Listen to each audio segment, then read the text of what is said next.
जाथाय जाथाया माबोरै जाया आरो बे जाथायाव जिथु जिउ गोमानाय लाइमोन नोंथाङा मा जायो बिनि आङो फादार जाहैबाय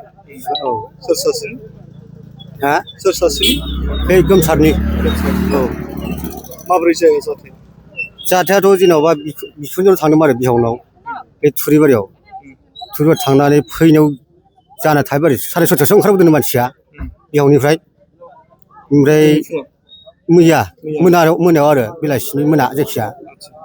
मैया आरो औ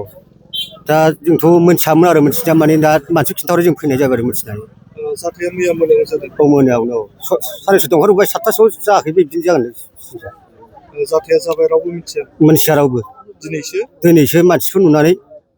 खिन्थाहरनाय जाबाय बेखौ दा दिनै बेसे टाइमाव दा खयथायाव खिन्थाहरमोनथाय आंबोथ' मिथिला आंबो मिथिला आरो ओमफ्राय दा आंनो उनाव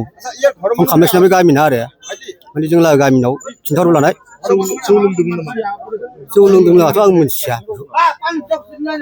ओरैनो फरायोमोन मानसिया BA पास जायोमोन आरो औ आरो हिनजावबो दङ औ गथ' दं गैया गैथ'आ मा गामि 2 नं नाराबारि सेरफांगुरि आरो 2 नं नाराबारि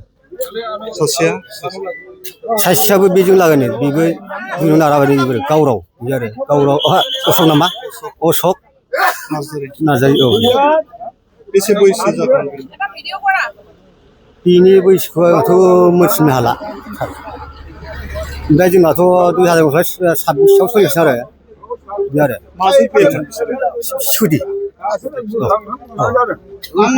जायगायावनो जिउ गोमादों जायगायाव जिउ गोमानाय जाबाय सार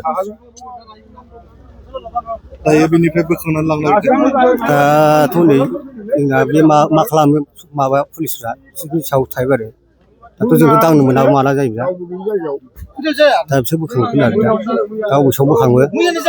ओरैनो माबायदि जाथावना सन्देह दं सन्देहआवथ' आं मा सालायनायाव जादों ना बोले बेखौथ' मोनानि खोथा जाहैबाय आंबोथ' मिथिया जाहैबाय सार आंबो मिथिबावो स्पिड सालायनाय जाखो ना दस्राजों सौदावनायफोर बिदि दस्राजोंथ' सार आं बोरै होनबावनो हागौ दस्रा सौदावनायथ' गैला जायोमोन बिफां नांथारलायनाय नालाय आं बेखौ बुंनो हाला आरो